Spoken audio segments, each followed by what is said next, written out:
Здравствуйте! Сегодня я буду готовить пирог к завтраку.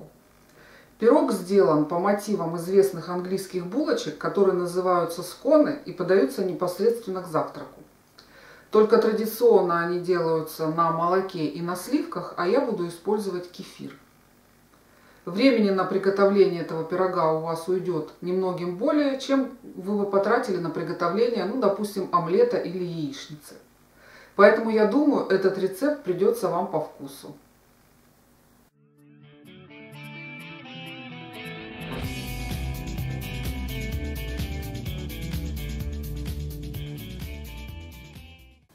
Мне понадобится мука первого сорта 280 грамм, цельнозерновая мука 50 грамм, 70 грамм сахара, 10 грамм разрыхлителя, пол чайной ложки соли, сливочное масло или маргарин 70 грамм, молотые грецкие орехи 30 грамм, 130 мл кефира, 1 яйцо, цедра от половины лимона и любая мелкая замороженная ягода 70 грамм.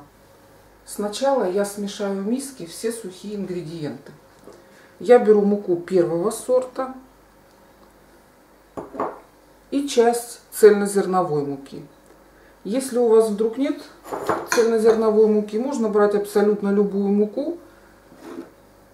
Можно брать даже высшего сорта, здесь ничего страшного. Добавляю сахар, разрыхлитель, немного соли.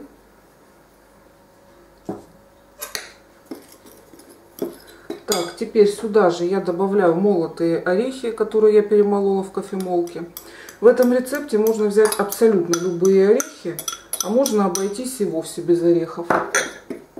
Ну, с орехами, конечно, вкуснее, они придают такой привкус ореховый.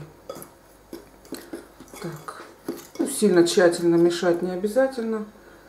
Теперь я добавляю масло или маргарин хорошего качества. Масло должно быть холодным, прямо из холодильника. И теперь руками я перетру в крошку. Крошка у меня готова. Не надо ее разминать слишком долго, потому что масло не должно растаять. Теперь я отдельно смешаю так называемые влажные ингредиенты. Я выливаю кефир, примерно 100 мл, где-то 2-3 столовых ложки я оставляю для смазывания. Немножко совсем. Сюда добавляю яйцо и цедру.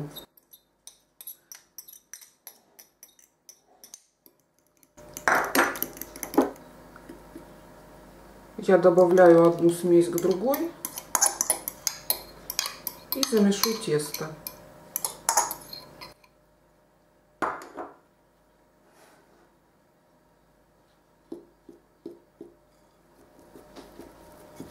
Тесто должно получиться не очень крутым, а таким вот слегка влажным, мягким.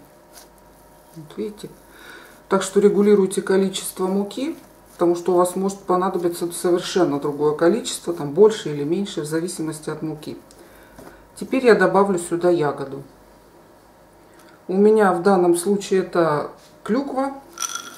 Можно добавить бруснику, голубику, чернику, в общем, смородину, без разницы. Единственное, что ягоду нужно доставать из морозилки в самый последний момент. Прямо перед тем, как она нам понадобится. Заранее нельзя. Можно взять сушеную ягоду. Не обязательно замороженную. Теперь я ее быстренько вмешиваю в тесто, пока она у меня не успела растаять. Тесто достаточно липкое. Но оно такое должно быть. Теперь я взяла противень, накрыла пергаментом, смазала растительным маслом, можно сливочным, и распределяю так руками. Диаметр лепешки должен быть где-то 20-23 сантиметра примерно, то есть в принципе высокий должен получиться пирог. Теперь я смазываю лепешку оставшимся кефиром. Так, обильно. Замечу, что духовка у меня уже заранее разогревается до 200 градусов.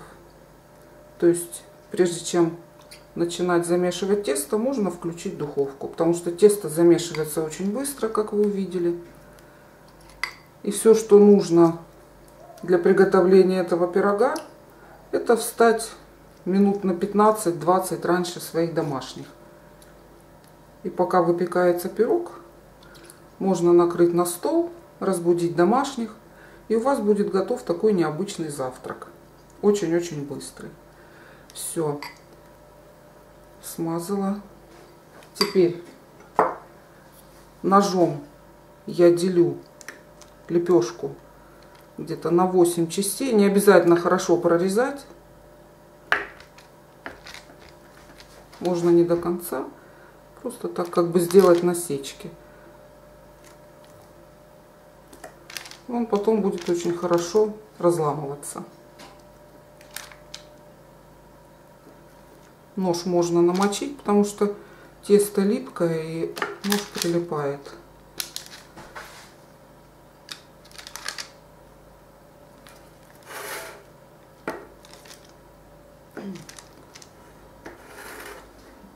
Выпекать пирог я буду в духовке разогретой до 200 градусов примерно минут 20. Вы ориентируйтесь по своей духовке. Пирог должен получиться слегка зарумяненным. Пирог готов. Посмотрите, как он хорошо поднялся. Готовность проверяем деревянной шпажкой, как обычно. Пирог нужно хорошенько остудить. Можно это сделать на решетке. И слегка присыпать сахарной пудрой. Пирог очень вкусный как в теплом виде, так и в холодном. И подавать, в принципе, его можно не только на завтрак, но также к чаю, на десерт. Резать его уже не надо. Он очень хорошо отламывается. Я вам сейчас покажу, какой он внутри. Вот он еще у меня горячий. Конечно, лучше его остудить. Вот такой он получается. Пористый, пышный и очень-очень вкусный. Я надеюсь, вам понравится мой рецепт. Готовьте с удовольствием. Приятного аппетита!